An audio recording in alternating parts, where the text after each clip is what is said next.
In recent years, Supreme Master Ching Hai graciously allowed our association members to gather for international seminars.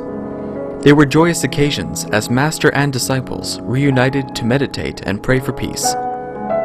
During her visit to meet with our association members, Supreme Master Ching Hai also spoke of the teachings of past masters and answered the spiritual questions of fellow initiates. Throughout the ages, compassionate, enlightened masters have urged people to surrender to the greater universal power by seeking the divine within, from which all other goodness and happiness follow. This message was echoed again in Supreme Master Ching Hai's discussion, The Story of Chang Tao-ling, a Taoist Immortal, Part 1, with our association members on September 2nd, 2008.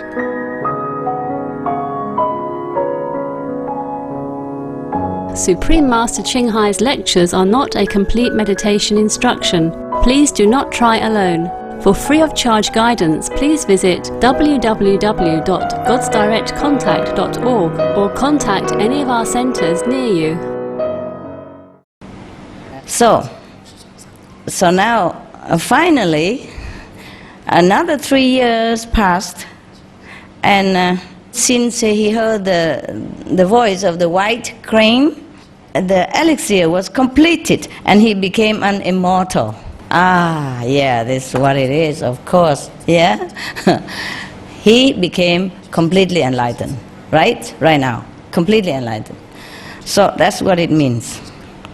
An immortal, meaning that he's going to be no born, no death again, yeah? He's liberated forever from the cycle of physical birth and physical death.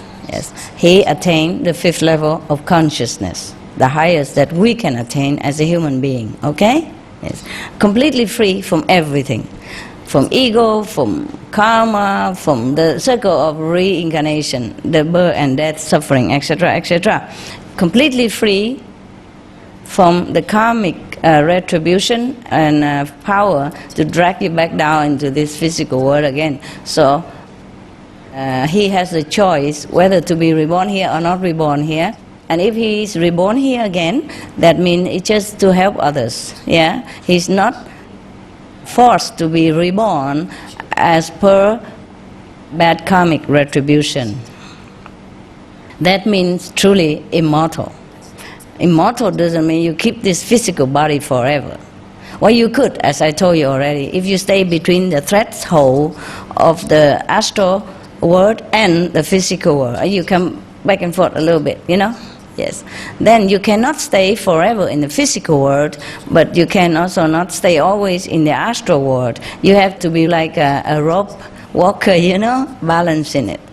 You know, it's like in some country, there's a border in between, yeah, and there's a big long border, a room, area, yeah, and you stand in between that, and you can just now and again jump to Canada, jump to America, jump to Mexico, jump back and forth like that, yeah, and you come back and forth all the time already, and you are clean and clear, and the border police will just let you go, and no problem at all. And you can also neither be Mexican nor American, you just be free.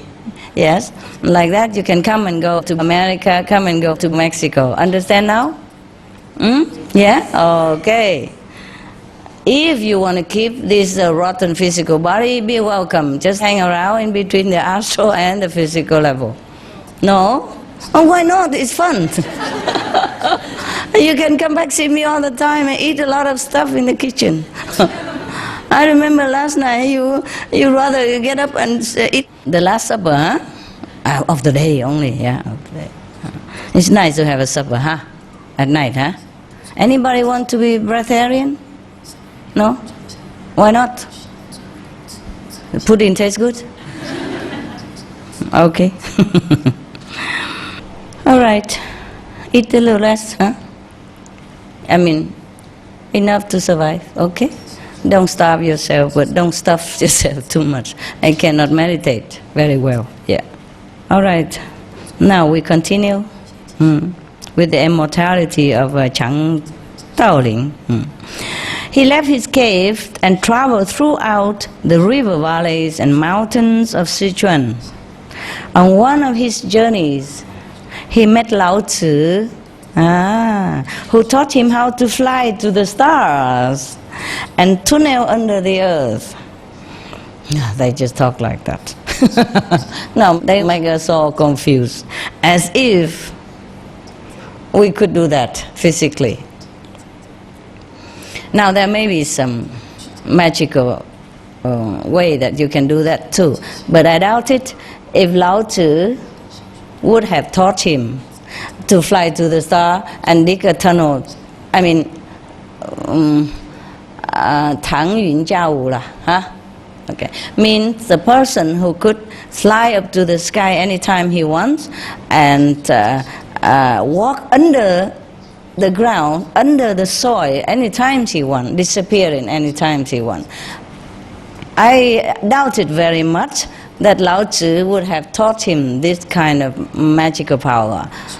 Do you know why I doubt it? So simple. Okay, do you remember why Lao Tzu wrote the Tao-ling? I gave you a hint. Why he wrote the Tao-ling? One of the border police chief, get hold of him and didn't let him go until he wrote down something. Is that correct? Yeah. You remember now? How wonderful, such a good memory you have. I read that when I was 7, and I still remember up to now. Okay, now.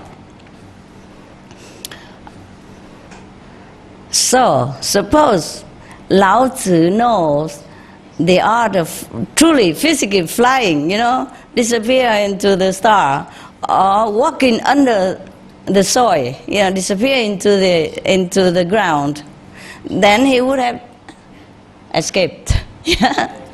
He wanted to go away, and that guy stopped him and say, "You cannot go until you write me something."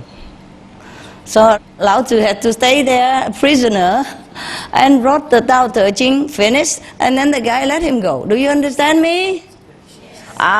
So what does it mean now? Fly into the stars and walk under the earth anytime.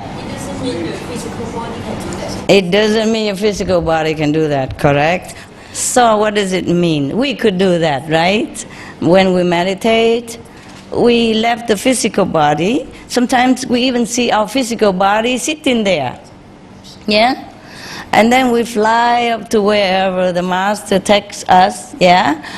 And then even Master sometimes take you, go down under the earth, or go to hell, help people, to help somebody, and to show you because you want to go to hell. Not because you like hell, but you want to prove that hell exists. Okay, so sometimes Master even take you there. And then you're crying to go back quick. Yeah? So this is the meaning of flying up to the star and disappearing under the soil to walk under the earth. Yes. So you heard the story of the monkey go to the west? Sun Wukong, yeah, he could fly to the star and he could run under the earth any time he wants to disappear. It could be a similar story. This person has not reached the complete enlightenment, but he could go visit places like that already, yes. But even though he has attained so much power like that, visit hell, visit heaven anytime, he still has to pay homage to Xuan Zhuang. Even though Xuan Zhuang doesn't have so much magical power like he does. The reason is Xuan Zhuang was destined to be a master, and he is above all this smaller level, like go to the astral level, come back and all that stuff. Yes, so that's what it meant. So let's go back to Lao Tzu. So when Lao Tzu departed from Tao-ling, he gave him a scroll of talismans that had the power to heal the sick, and a magic sword that could drive away bad spirits. What does that mean? Does he really give him something? No, he might. He might have given him an instruction for initiation. Yeah, so he can heal the sick and drive away the evil spirit. You know, the evil spirit doesn't necessarily mean a spirit. It means maybe something bad, the negative power, you know, that harm human and animals and who are good and innocent people. Yes. So he gave him the power to give initiation. Therefore you heard that Jesus healed the sick, yeah? And cured the blind, yeah? You heard the same thing about your master. Heal the sick and cure the blind. Remember? Everywhere you go, you hear that from the disciples or from outsider people, even from the people who are not even initiated. So that means he endowed him with the power to be an initiated agent for the power of the Most High, of, you know, power of divine. All right. The sword that could drive away malevolent spirit. That means the wisdom. Yeah, the time of initiation when you are imparted with this power.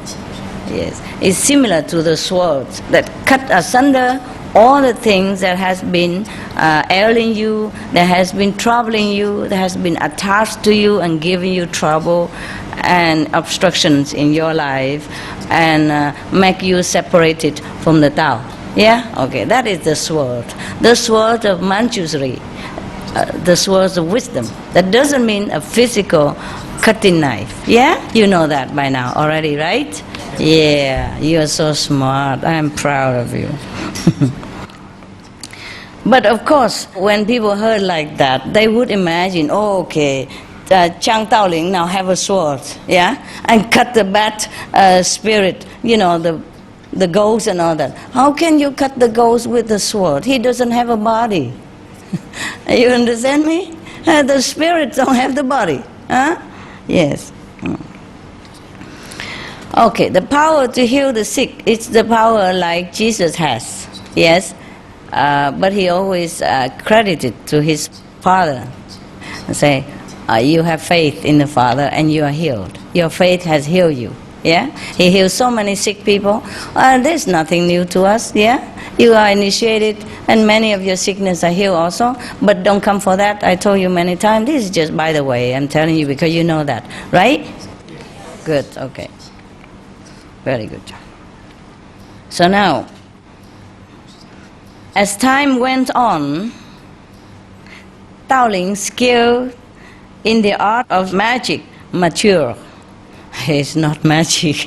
It's not the magical power that he is mature in. You understand me? This is a power of the divine. But people don't understand it. Of course, when people come to him and the sick get healed, the blind can see in a vision, yeah? Sometimes even physical blindness can be cured also, remember? Some of us, yeah? Some of you, yeah? Remember? Yes. Okay, good. So now, because of that, you know, people think, oh, this guy, he is a magician, he can heal the sick and cure the blind. But this is just not what he intended to do. He intended to impart to the people the knowledge of the Tao. So now, Lao Tzu probably has given him the instruction, the authorization to initiate people.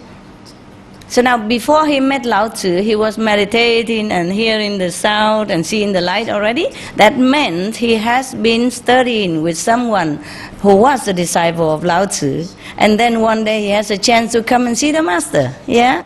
Many of you are initiated and then come see master later, remember? Same, right? Yes. Good, good. So now, you understood everything, right? It's so easy, huh? No?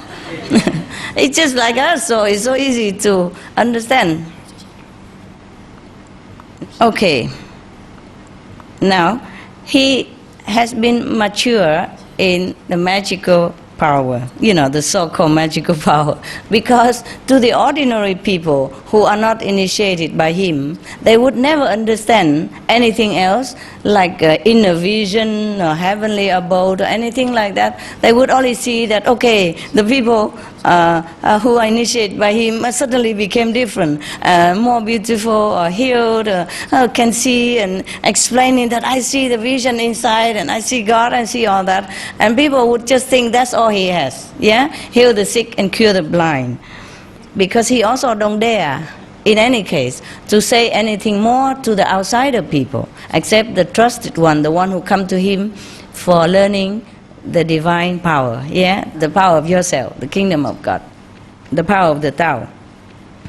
So people can only see the outside, the outward manifestation of the Tao, which is not even a fraction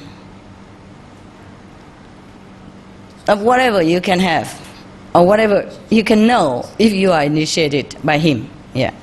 Okay, so anyway, you understood. Soon he could make himself invisible or change himself into any shape he wished. He could hear and see over great distances and could call down rain and snow. He could heal the sick and drive away evil spirits. You see, his fame spread far and wide, and people called him the celestial teacher, for they believed that he was an immortal from the celestial realm. Okay, now, doesn't this sound familiar to you? Yes. Why? 为什么讲他可以那个到处都有那个无所不在那个 Anybody who can explain this to me? Think about it, answer me later, okay? I see you later.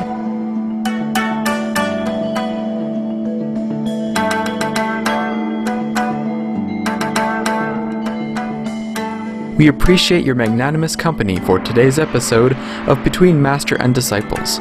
Healthy living is coming up next, right after noteworthy news. We wish you many happy and blessed moments with your family and loved ones.